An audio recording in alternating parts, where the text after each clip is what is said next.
So far, so good. Love it when that microphone works.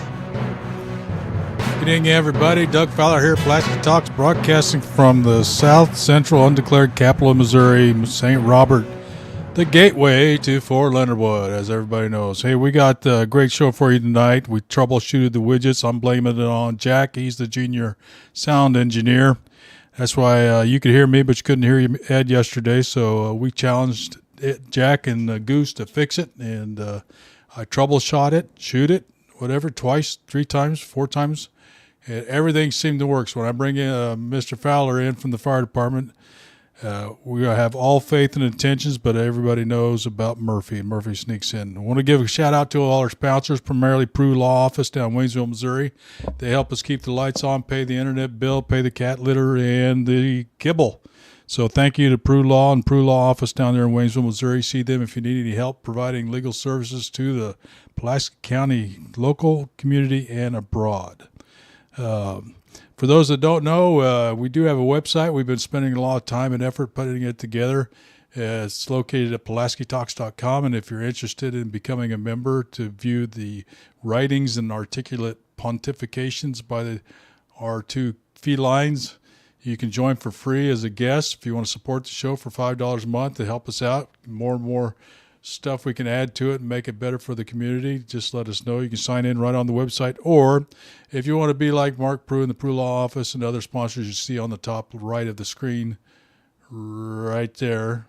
Yeah, it's $25 a month, get your sponsorship, get your shout out, get you lots of good things and stuff. And usually our videos get about 1,000 hits a month, at least. Sometimes not 1,000, but sometimes 1,000 hits a week between YouTube and Facebook. So if you're interested in it, we think it's a good price to start out with for $25 a month. Great sponsorship opportunities. So without further ado, I'm going to try to bring Mr. Fowler on. Lord Ed, can you hear me? Yeah, you got me? Yeah, I got you loud and clear. Now, if anybody's online listening, it looks like we got about 26 viewers on watching line. If you can't hear me, I'm going to cry, literally on screen. But everything seems to be working, and according to my readout and the wink that I got from Goose, everything should be working. But Ed, would you do me a favor and reintroduce yourself as you did yesterday? Tell us a little bit about yourself and how you became to be what you are, the Deputy Fire Chief of the Waynesville Rural Fire Protection District. Okay. Well, hello, everyone. My name's Ed Fowler. I've been here in Pulaski County for about 20 years. Ed Fowler, right? Yes. Sounded like you said Doug no Fowler. Relation. No relation that we know of. Yep, no relation. Been in Pulaski County about 20 years. When I got out of the military, I took a civilian job here, and just kind of stuck. I really like it, like the area, but I worked out there for about 15 years as a civilian. Got out, went full-time in law enforcement, retired as a chief deputy with a county north of here in 2018. I've been involved with the fire department around here since 2007, since the ice storm that we had, doing some investigations, some other things. And when I retired, I wasn't looking for a job. And the next thing I know, in December of 18, I'm our training chief here. So, and now I'm our deputy chief. And that's pretty much it. I consider myself a Missourian and a Pulaski County person now. So amen to that. And the fire chief is so go ahead and say I forgot his name. Doug Urico is the fire chief, and he's been here for ages. You know, all of us military and ex-military, chain of command, or you can see this command chart and org chart. You know, that's visualize it. So that's pretty much it. We probably have about close to 50% of our career staff are veterans or dependents of veterans, and then most of our volunteers are veterans or active duty. How many you have on the fire department right now, if you head count? So we have 12 career staff, not including the chief, myself, and our admin person, and then we have 20 to 25 volunteers. It fluctuates so much because of Fort Leonard Wood. Sure, understood that. Let's get to the questions. If you have questions, anybody listening at home, far away, you can email the questions at q@PulaskiTalks.com if you want to email them. If you want to put them in the chat, put them in the chat, and I'll ask Mr. Fowler the question and get some answers. But this is about the bond issue going on tomorrow and this election. It sounds like you're sounding a lot better than the cough. cough drops. Well, they seem to be. I still have a little bit of it. But Well, you sound a lot better. I'm glad to hear you're doing a lot better. So let's set the stage. What's the current state of the district's facilities and equipment, and what does day-to-day operations look like right now for your firefighters? Okay, well, as we've talked about on our Facebook multiple times, our biggest thing for this bond is capital improvements in equipment, like you said. What's the state? So I'll start with our Station 1. It was built in 2001. It was never designed to house full-time personnel.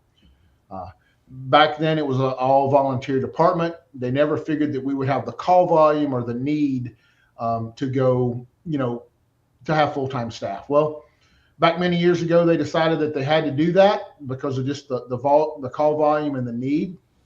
And they started our career staff here at our station.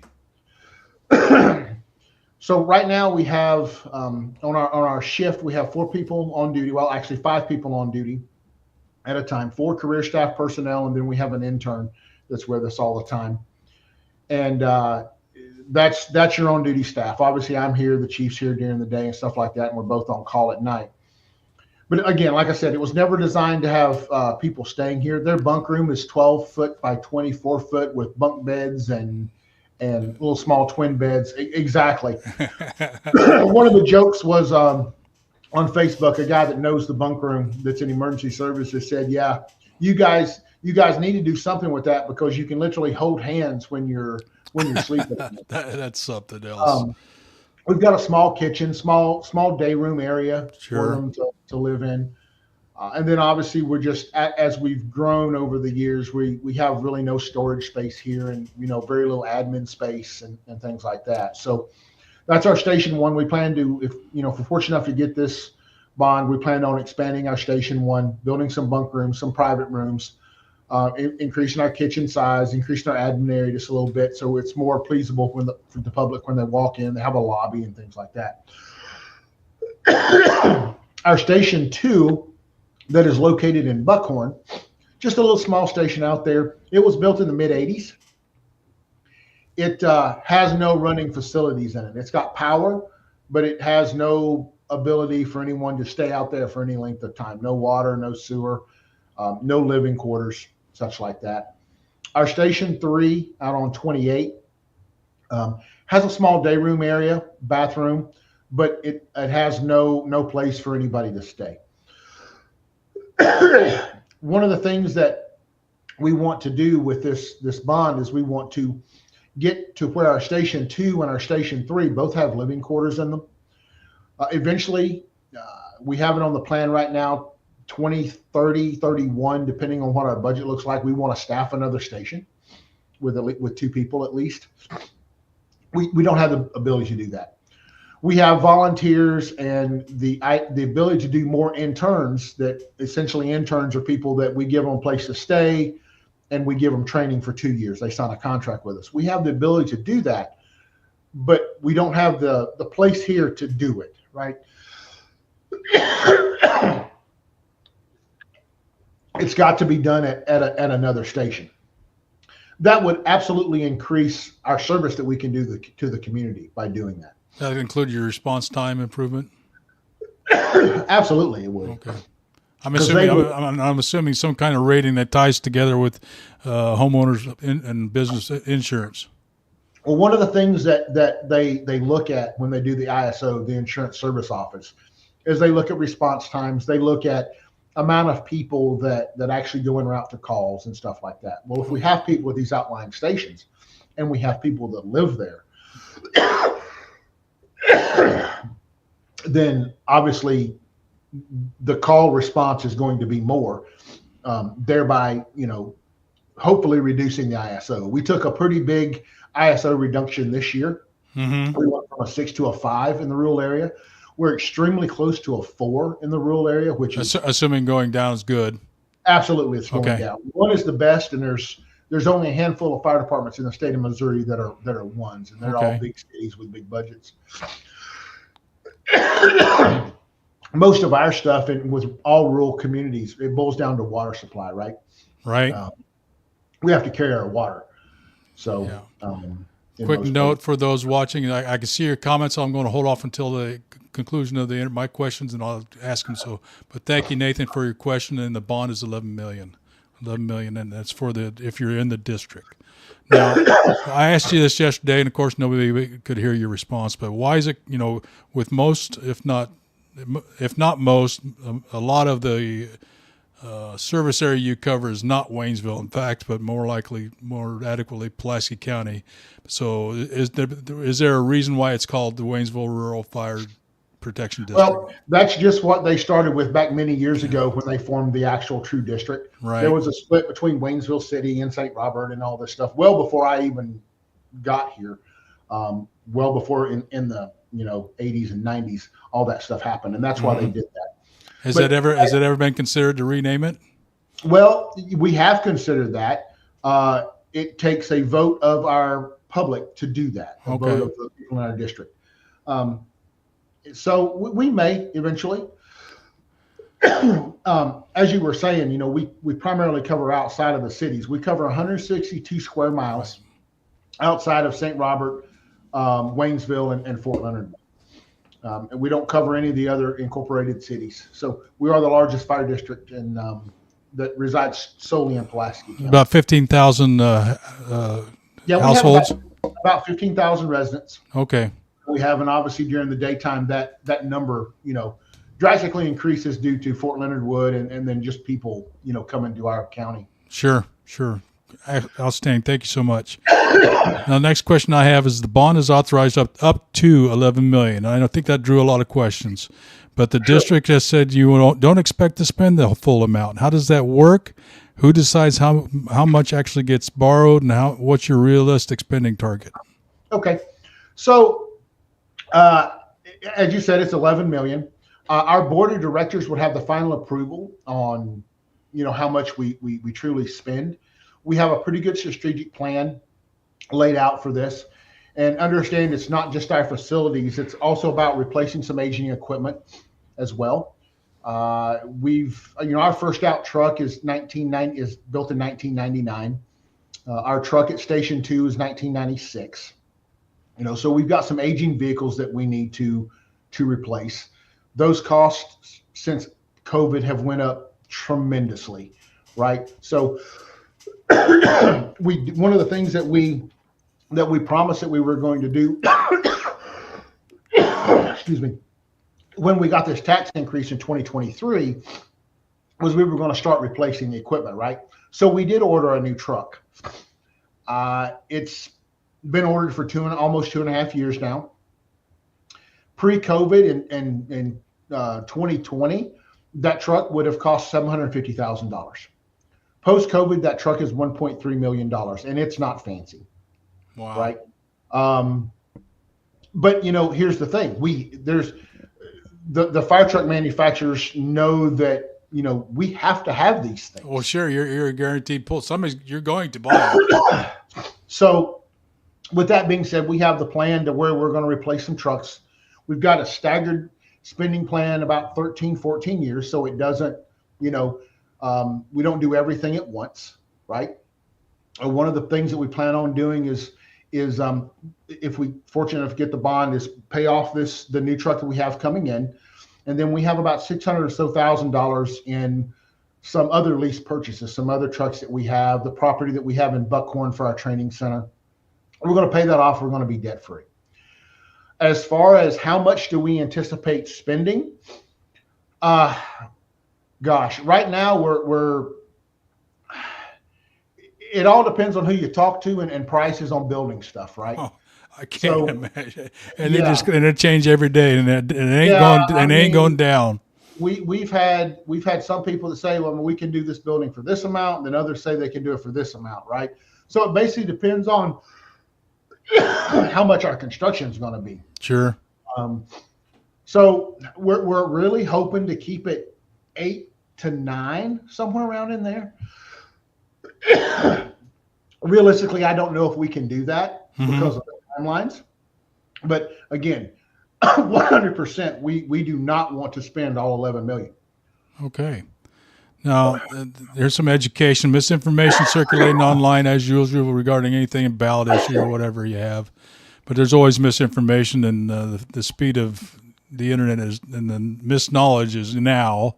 Oh, absolutely. So let's clear up put some facts from the record straight. You being the source of everything and this knowledge point. What does the actual tax impact look like for Pulaski County homeowners? Those in your district. Okay. So again, that is in our district. We had some folks that, everybody's going to pay for it. Well, it's not. It's just the folks in our district. So as an example, if we borrow $2 million, right, and your house is valued at $200,000, that puts your assessed value at $38,000, right?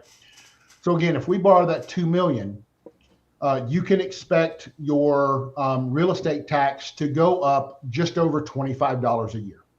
Right. So if your home is valued at $400,000 and we borrowed $2 million, your property tax is going to go up just over $50 a year. I got your information graphic popped up, so let people read it while you're talking. Okay. The last one you post out, the facts one, FACTS. So that's how it is. And obviously the more that we borrow, the more that's going to increase. That's one of the reasons that we don't want to do all the spending at one time. We want to spend a little bit, have some time to get some of that paid down, maybe pay some of it off, right? So we're not making a huge burden on our taxpayers. Hey, we're all taxpayers too, right? I mean, this is going to cost us, the same as it's going to do anybody else, that folks that live in a district. So we want to minimize that. The idea also is this, we have 20 years on this bond that we could pay it off in 20 years. That also, by spending that time out, will help relieve some of that burden on the taxpayers too. It's not going to be a whole lot of money in a very short amount of time. Sure, right? Sure. And our idea, and I've been saying this to anybody that'll listen, is this is a 20-year bond that's going to set the district up for at least 30 years and beyond, right? With equipment and with facilities and such like that. And that's how we're going to, protect our future, protect our people here in our district. Sooner or later, you're going to have to replace the stuff that you have, capital or equipment. That's the reality of your job. Would that be wrong? It's not wrong. As an example, they say fire trucks are supposed to last 20 years, right? That's what they say, whoever they is, right?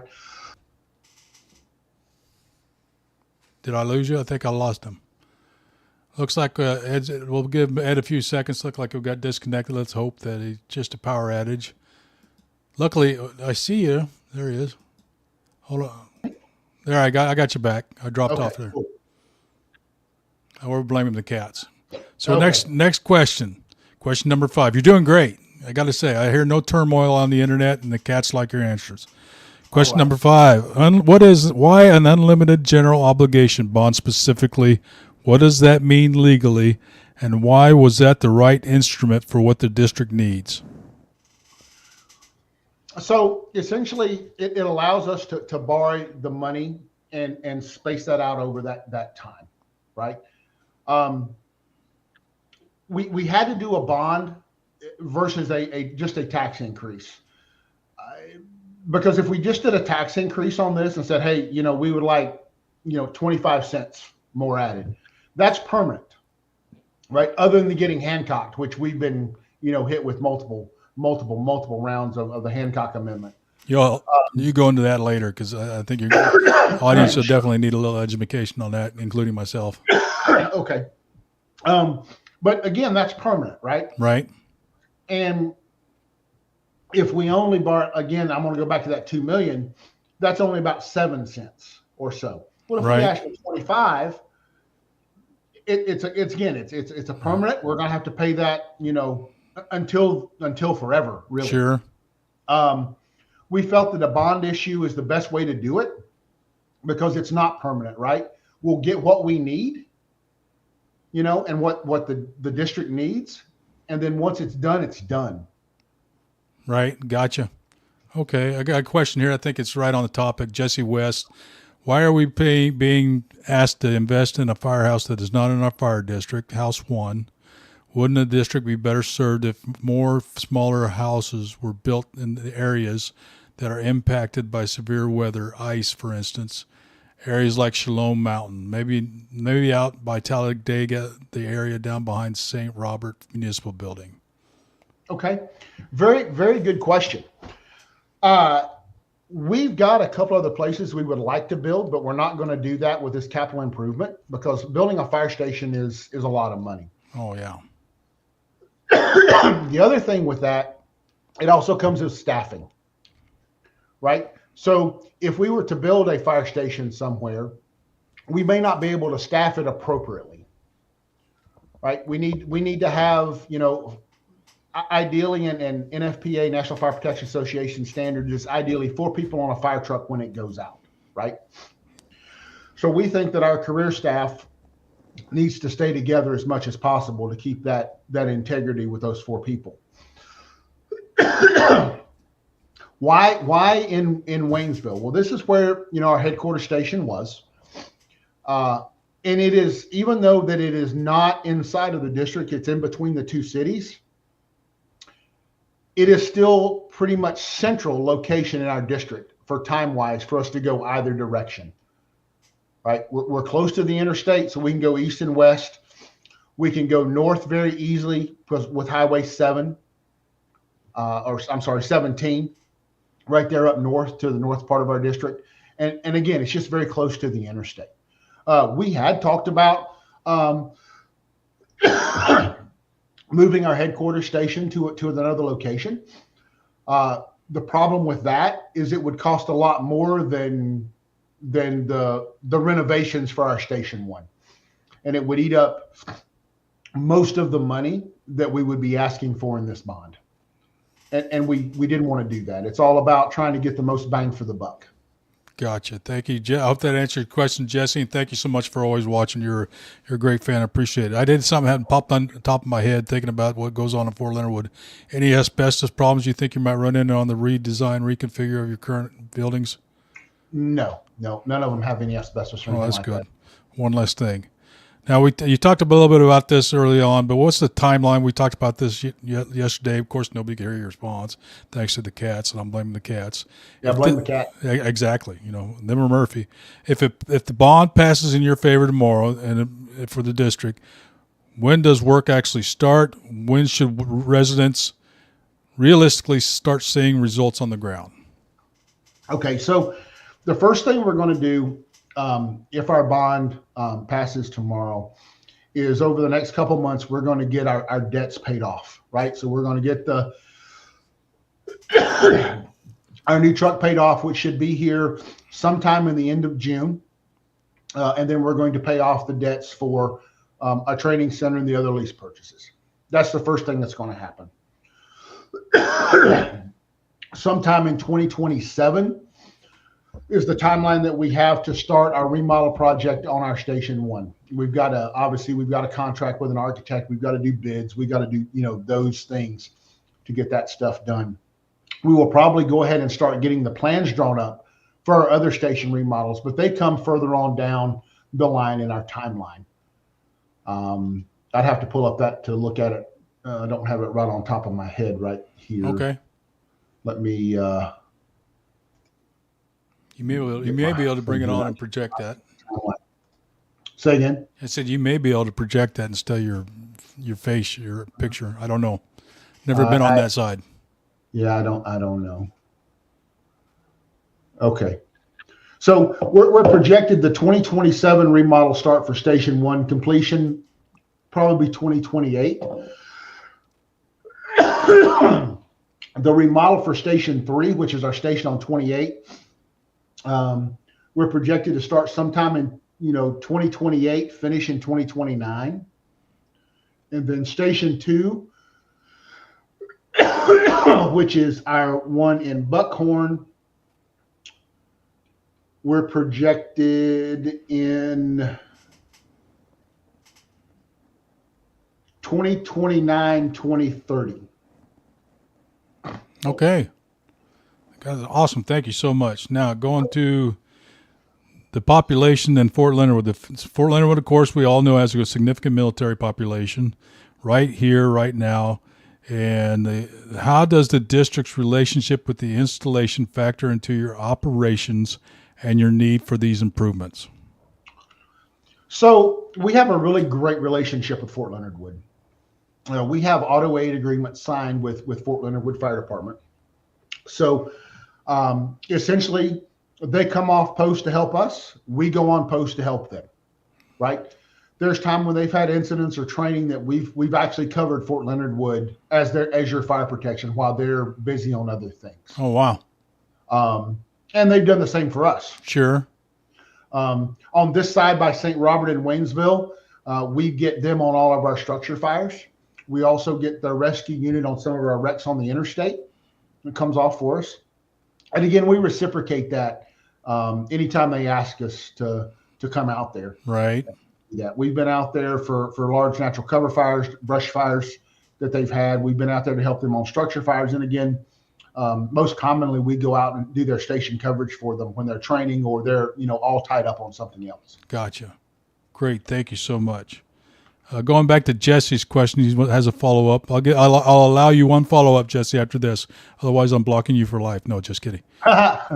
So that if this passes, we can be guaranteed that the district will not ask for more money for 30 years, including taxes?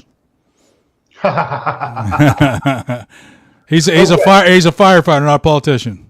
Yeah, that's exactly right. So here's the thing. Again, we absolutely are going to set our district up for equipment and and capital improvements. We don't want to ask for any more tax increases if we can possibly help it, right? That's the best answer I can give you. We know that if something happens, and especially if we can do something with Hancock, and get that, because we lost a lot of money this year, about $104,000 in revenue because we lost 5 cents on the voter approved rate, right? And that's always one of our fears. I 100% can't sit here and honestly tell you that we may have to ask for a tax increase for helping our people, right? And that would be the only thing. It wouldn't be to buy a new truck or to buy equipment or something like that. Would it be a lot? It wouldn't. But it's not any time in the near future plan at all. I plan on being here 10 more years. April, I tell everybody, and I really mean this. April 14th, 2036, I'm retiring. Good googly moogly. That's a long time. Just over 10 years. I'm retiring. I do not foresee us asking for any more money or tax increase in the time that I'm here.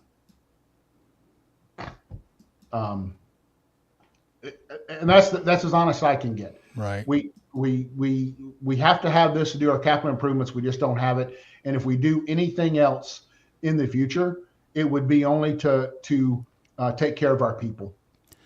Going back to just refresh my memory a little bit, talking about the salaries and take care of people. I remember when the new sheriff took over, and one of his big priorities was to get pay parity as best as he could with surrounding counties, police agencies, and the like, to do his best with what they had. And I don't remember if he used something like the bond or if he used current taxes he's getting from the county. But would I be correct to say that the bond is not a suitable venue for paying salaries? Yeah, we cannot. Okay, gotcha. We can only use the bond for equipment and capital improvements. That's okay, it. Great. And I think that'll clear up a lot of because we're always worried. Oh God, they're just going to use this money to increase salaries to the max and go away. Okay, great. So, can I make a comment about our salaries? Yes, sir. Please. Just to kind of put some things in perspective. So in 2023, when we asked for that tax increase, one of the things that we said that we were going to do is to try to get our people as competitive as we could with salaries, right, for the area. In 2023, our firefighters started out at $25,000 a year. That was our starting salary. That's full-time firefighter. Yes, sir. When we got our tax increase, We spent 2 years increasing that to now they start just over 39,000 as a firefighter, and we are still the lowest starting firefighters in our region, and still one of the lowest in the state of Missouri. Yeah, our region includes well, all our surrounding counties. Okay. Out there, so Lebanon, St. Robert, Rolla City, Rolla Rural, and expanding those out from there. You go to the lake, and it's totally different up there. They're much higher than us. They got that, as we call it, the lake money. Yeah, I like exactly. And St. Louis, they're starting their firefighters at 80, 90, some of them even $100,000 for firefighters. Wow. So we've came a long way because of that. We have a pretty good benefits package. We have a pretty good retirement package. And when I said that, the need to potentially do a tax to take care of our people, maybe get that salary up a little bit more. But one of the things that we want to do eventually is try to move our loggers up, our retirement system up one notch, which requires us buying a whole bunch of stuff out and redoing it. Right. It's kind of hard to do. But again, we got to take care of our people the best that we possibly can. Is it anywhere on your long-term plan to do possibly tax increase for to take care of our firefighters? Well, again, we want to try to do it without that. Right. There is nothing on our strategic plan right now that says a tax increase for that. Okay. Right. But like I said, I can't sit here and honestly tell you that we're not going to ask for that. Sure. One of the things that we have talked about is if we ever, do go back, is asking for just something that would, do a benefit package. Sure. Right? Just a few cents to help cover back maybe the retirement buyback, and it would be earmarked just for that. Right. Right. But ideally, we want to hope in a few years that we have, continue to have some increasing revenue and some growth in the county, and not get, kicked off by the Hancock anymore. And we're able to afford that on our own without a tax increase. Before we're going any further, let's hop on that Hancock definition. What are we talking about when we talk about that Hancock? Okay, so the Hancock Amendment was built many years ago, and it was designed for public entities, governmental places, not to essentially grow too much too fast and put too much undue burden on their taxpayers. Right? Gotcha. So basically what it does, if they grow, the state says you can only grow this percentage this year. If you grow more than that percentage, then they will cut your voter approved tax rate down to match that percentage. Oh, really? Regardless of what we say so.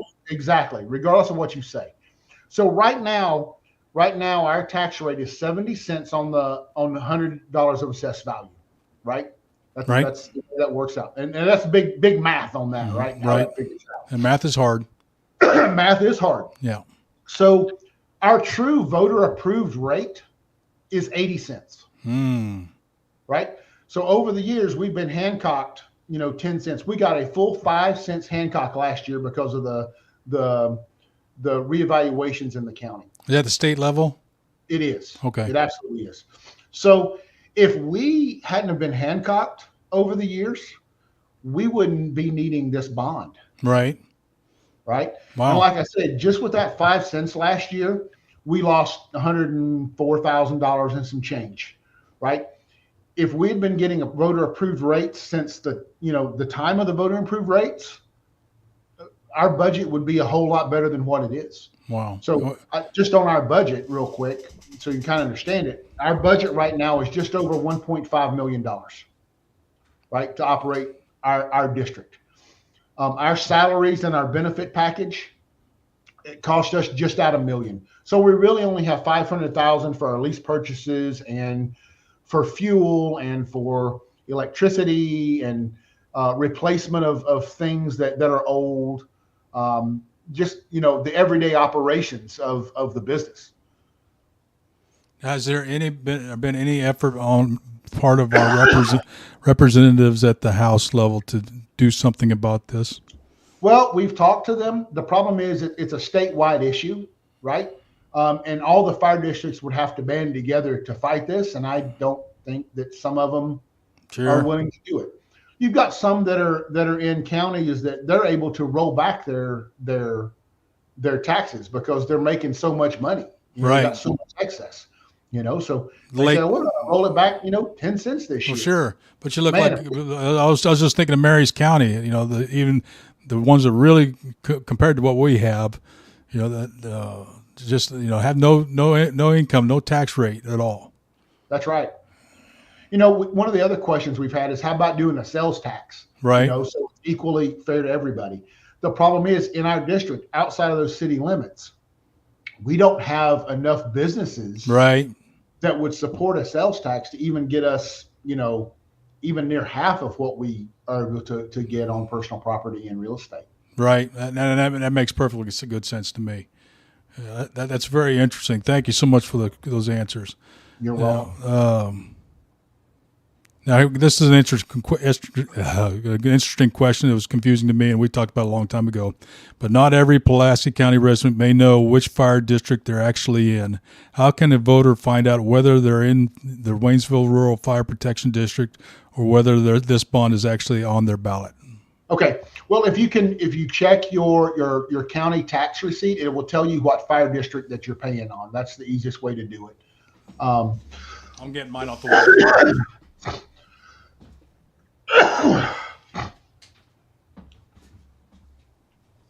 Don't let my legs scare anybody, but I shaved this morning. Oh, Lord. Yeah. See, right now I just have Road and Bridge State Health Senior Citizens, SB 40, whatever SB 40 is. Waynesville R6 Schools and County Library. So obviously I'm not in your district or in the Waynesville district, and I'm in St. Robert City. Yep, you're in the city. So it won't be on your ballot. Okay. Well, that's about. What about on our voter ID card? I don't think it's on there. I don't think it is either. But that's so. If you have a voter's tax and you don't want to pay as much as I did, don't look too close. But it tells you, that I got toys, so the blessings of life. So you're paying for them, but it tells you right there what you're all paying for. And don't look at the Waynesville R6 school bill because it'll just give you. That's just we're paying for that football field, and that's just a pain. They have a way. It's my understanding the school district also gets Hancocked, but they have a way of the next year getting that money back. So we don't. And you ever looked into find out how they do it, or is it limited to education? It's only limited to them. It's not limited. Figures. Our nameless districts fall under a whole different set of rules. Maybe we got the new candidate for state representative, Keith. Oh, God bless it. Pritchard? Yeah. And he's very familiar with that stuff, so maybe he can enact some fire underneath some butts up there in the Capitol. So I'm going to hopefully have him on here shortly and give us an update. Well, I'm definitely going to bring up the topic. He's good people. Going to the whoops, I got to get my questions in order. What happens if the bond doesn't pass? What are your courses of action? Are there alternative funding paths? Do operations simply continue as is, as best you can, etc.? There are no alternative funding. Okay. It's going to continue. It's going to continue as it is, and we'll have to ask for it again next year. Right. Okay. For a voter still on the fence, and maybe they support the fire department, but they're worried about the tax bill, what's your message to them directly? It's not going to cost you as much as you think it's going to cost you. There's so many myths and rumors out there about that, how much it's going to cost. As I said before, $2 million on a $200,000 house is $25 a year, right? I spent more of that on a computer game last night. Yeah, I feel your pain. I feel your pain. I know you do. Oh, yeah. But it's not going to cost as much as it is. And I don't want to sound very cliche. Sure. Understand that's paying for our service. Right.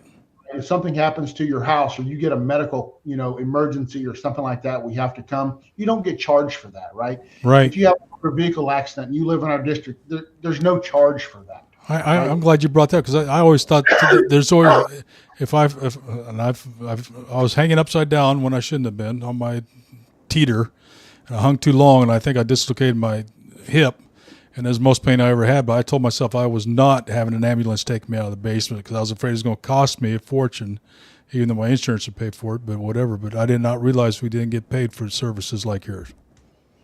Yeah. There's no, we can't charge. Okay. What we do though is for like motor vehicle accidents on the interstate, the people that don't live on our district, All right. those get pretty expensive. Some of these tractor trailers. Right. We use a recovery organization that will bill an insurance company, but we don't do that for any house fires or anything else like that. It's major things. I think I would almost like to add to it myself. I want you to be, if I have a house fire in your district, I want you to be able to make it and not be on the side of the road because your equipment broke down. Absolutely. And here's what a lot of folks don't understand. If you have a house fire, you live in the city of St. Robert, we're automatically coming anyway. Okay. We're part of the automatic aid agreement. So if a fire happens in St. Robert, it'll get St. Robert Fire, it will get us, and it will get Fort Leonard Wood Fire. If you live in Richland, right, per se, you'll get Tri-County Fire that's in Richland. You'll get Hazel Green Fire that's out by the 145, and you get us, right? We go certain automatic aid into Crocker. We go certain automatic aid into Dixon. Okay. And again, we don't charge for any of that. Right. This year we've been quite a bit down to Lebanon, and we've been to Phelps County, a few times. And again, it's the statewide automatic aid. They help us, we help them. Right. And you want to be able to show up. Not you don't want to be that trashy truck on the side of the road. So where were they? Broke down on the side of the road. That's happened to us before. I believe it. Last question I got for you before I turn it over to the audience. Okay. Where can people before Tuesday, I know that's just tomorrow, get accurate information, ask questions, or verify for the facts for themselves before they vote? Well, you can come to our Station 1 in Waynesville. We're getting ready, actually, at 6 o'clock or so, we're going to be leaving for training. We'll be out at Buckhorn, at our training center in Buckhorn, right off the exit right there. We're going to be doing live fire training tonight, so they can feel free to stop by out there. I'll be out there for a few hours. They can call our station today or tomorrow, or stop by tomorrow.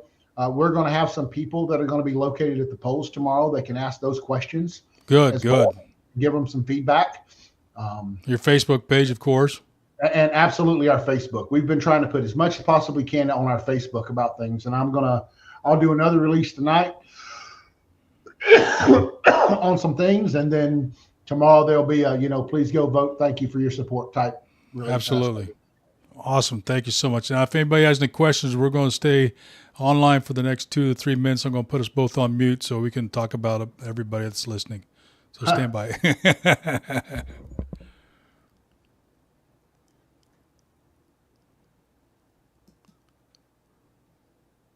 Yeah, once again, if you have any questions, put them in the chat. I'm going to check my email real quick. Mr. Fowler is on quiet. I don't see any questions for Ed on the emails. If you do have a question, make it quick, or I could forward it to him later also. Q, as in the letter Q, at PulaskiTalks.com. And I don't see any comments in the questions. So with that, Ed, I want to thank you so much. Don't hang up yet. I got to unmute you. It's not as easy as, where the hell did it go? There it is. Now you're back. I want to thank you for coming on board. I'm sorry about you last night, but we got like 26, 28 viewers here tonight. So, and we're on YouTube and Facebook today. So if you're looking for the YouTube version, it's out there.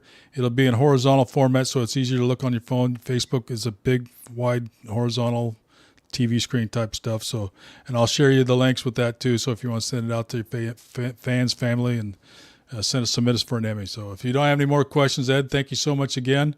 We'll see you next time. Yeah, thank you. I appreciate it. Like I said, go check out our Facebook. We do other things other than just this bond. We're doing a monthly newsletter and all sorts of things that people find interesting. But thank you very much for having me, and thanks, guys. I appreciate your support. You bet. Thanks, Ed. We'll see everybody until next show, and we are going to be scheduling and planning a debate with the candidates for office. Don't know when that's going to kick off, but we hope to have something clear and make it. I've been sending out some invites. I'd like to do some solo interviews with some of the candidates that I've yet to talk to. I've sent it out to Dr. Slider. Dr. Slider, I've sent a note out to him. Miguel, trying to hit you up. Time for you to come back and face the magic, or we'll do it remotely now that we can demonstrate that actually works, and actually works pretty well. And we'll get Tara in here for Dixon. I believe she's 121 off the top of my head. She may be 124. And then we got to get some Senate candidates. Rudy's not going to respond. I don't expect him to respond, but I expect to get Tony Lazix in here, Keith Pritchard in there for the 121 district and 124 district state representative Republicans. And hopefully before election season is out, I can get them all in the same room, at least for the specific elections, and have a quasi-type debate like we did for the Sheriff's Department. First one ever was hosted by Pulaski Talks. So hopefully we can repeat that success, but even if we got to do it remotely. Any questions for me before I turn you over to the music and you can jam out on your own and quiet and be all disrespectful as where you want to be? Jesse, I want you to get clothes on before you do. At least don't broadcast it.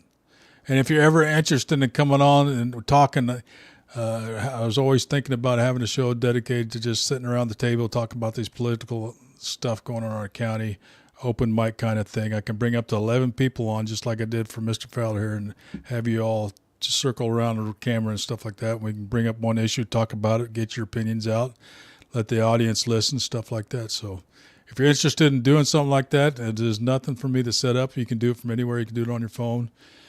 Invite you to check out our sponsors, specifically Mark Brew down there. I had to read down. Shit.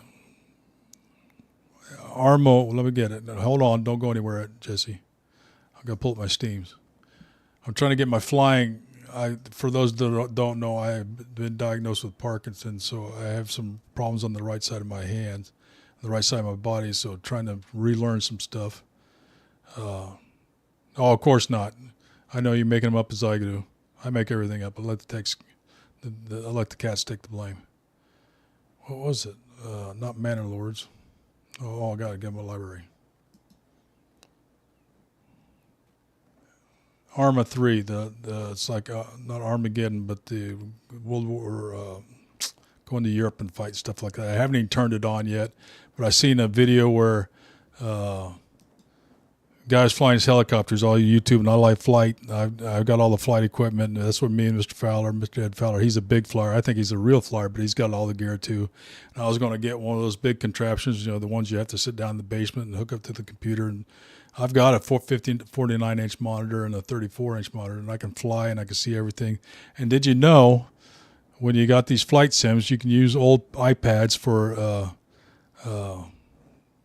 to show your gears and stuff like that. But anyway, before I derail too far, for those that joined us, thank you so much. Spread the word, and then we'll look for the next show. Miguel, once again, chime along. I sent you a note. Dr. Slider, if you're out there ready for that interview, it's time for you to face the cat. So with that, everybody, thank you so much. Have a great night.